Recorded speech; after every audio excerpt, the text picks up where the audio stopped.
Hello everyone and welcome to Tabor Talk. I'm your host, Michael Tabor, doing this one upstairs.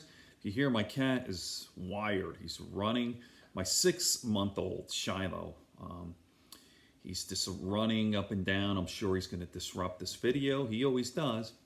So he's a piece of work. I love him. So yesterday I did not do a video for the first time since I've been doing this. I've been doing videos every day, 2-3 a day usually, sometimes more.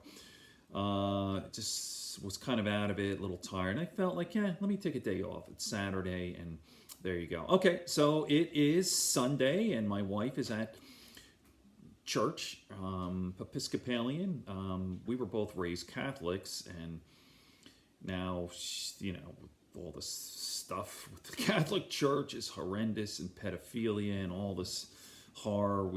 She felt that she wanted to change. I don't go to church. I am a universalist. I'm not going to talk about religion. Actually, I'm going to talk about MMA. So let me just shelve that, okay? Getting right into this, as everyone knows who follows me, I'm a huge mixed martial arts fan, UFC, and I've done a few videos here, going back to all the old UFCs, starting from UFC 1, November of 1993. My cat's in the video, isn't he? Okay, so... and I've covered UFC 1, 2, and 3. And I've gone back and I'm up to UFC, come on, Charlotte, get out of the camera. I'm up to UFC 15. I've already seen them all, but I'm going back, I'm watching them very closely, taking notes, and I'll be going through every single UFC event, commentary, the whole thing. It's very, very exciting. Oh, come on, Shiloh. See what he did? He just took his paw, and I thought he turn this off. So anyway, I want to talk about some of the old heroes. Like talked already, like the early days with Gracie and Shamrock. I'm kind of like now a year or two in with the wrestlers. Mark Coleman, Mark Kerr. By the way, Mark Kerr was the basis of the great movie, The Smashing Machine, if you've not seen it. And then the Street Fighter Tank Abbott. Don Fry. These guys are, I'm trying to get my cat out of here. These guys are just savage beasts. I mean, the strongest at the time. I have so much appreciation for wrestlers. I think that wrestlers in terms of combat, fighting, wrestling is number one. Now, yeah, you need the full package, right? You need striking, and you need to know submissions, jiu-jitsu, and all that. But really, the toughest guys, boxers too, but really wrestlers, without question. And by the way, if you've not seen the movie Foxcatcher, which is the sad story about DuPont, the DuPont story, the murder there with the Schultz brothers. Dave Schultz was murdered. By the way, Mark Schultz fought, I think, once in the UFC, the early days, like UFC 12 or something like that. But anyway, Foxcatcher, you see some of the great guys, and Mark Ruffalo plays Dave Schultz, and then Steve Carell is the crazy DuPont, John DuPont. So I digress a bit, but if you have not seen that movie, oh my God, it's awesome. And then there's a documentary on Netflix on the whole DuPont story. I remember that vividly. By the way, I was going to say a wrestling background, not really. I wrestled freshman year in high school. I wrestled 101. Terrible. But I got into wrestling later in life. Actually, when I got into MMA, I got into mixed martial arts in my 40s. I took Kung Fu and karate for decades. And then after, when UFC got big, well, it wasn't big when I got into it, but, with the Gracies and all that, I got back into wrestling, boxing, really wrestling, boxing, Muay Thai, the jiu-jitsu. And there you go, in my 40s. I never competed or anything. I just, wrestled in the gym and sparred and all this, whatever. So anyway, I digress again. So getting right back into this, I'm going to show you a little bit of one of the guys, the tough wrestlers I was talking about, Mark Coleman today. It is so sad, man. I mean, let's face it. Getting hit in the face thousands and thousands of times, in the head, brain damage, no question about it. I talked about Mark Kerr, the Smashing Machine. He has brain damage. But anyway, okay. I'm going to do videos on all of this. By the way, Tank Abbott has had, he's just a crazy street fighter, but he just had, I think it was last year or 2 years ago, he had a liver transplant. And he's just an old fucking man. He's crazy, though. He's a character. I'm going to do stuff on him. I know everyone says he's evil.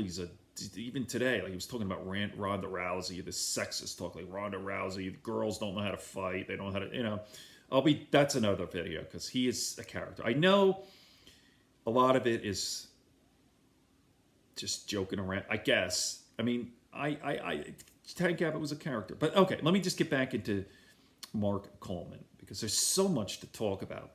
I had it set up, and then you know how this video goes. Mark Coleman and the Joe Rogan is now. Look at where he is. I guess is that his basement? It just looks like shit. Okay, let me get right into this. Here we go. Here is Mark Coleman on. He's talking about the Joe Rogan incident. There have been a couple incidents, by the way, and I'll show you that too.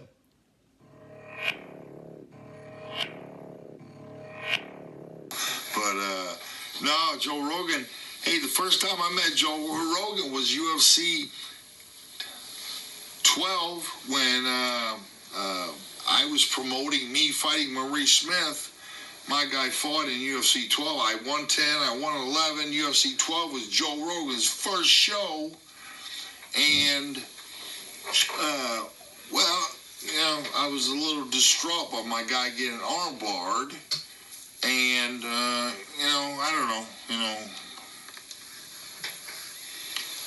might have had a couple beers just to relax a little bit, but then they decided to put me on camera, and, well, they cut me short real quick because I promised not to cuss, and I promised not to do this, and I promised not to do that, but Joe Rogan's first interview, and, you know, the F-bombs were coming out left and right, and they told him to cut me off. And Joe looked me in the eye, he said, damn. He said, man, you look like you use a fight tonight. I go, I could.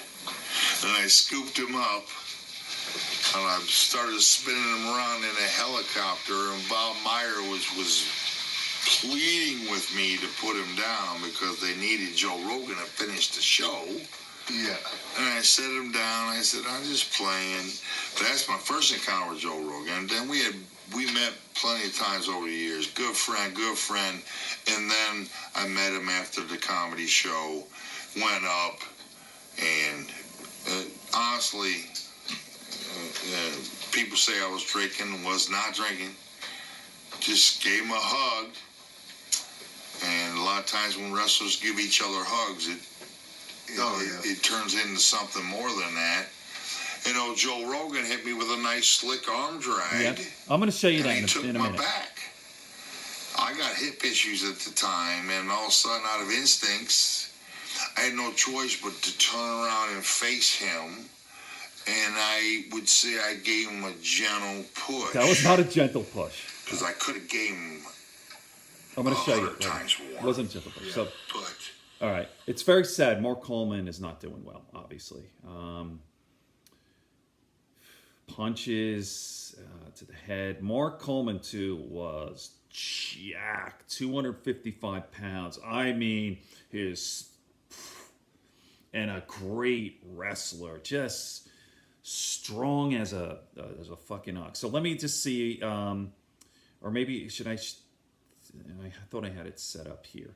Okay, here is the, okay, this is the background scuffle, Joe Rogan. Okay, here it is, the Joe Rogan versus Mark Coleman. Okay, this is the incident here, I believe. Okay, ready? You know what, I might say, I'm already at almost 10 minutes. I'm going to save this for another time.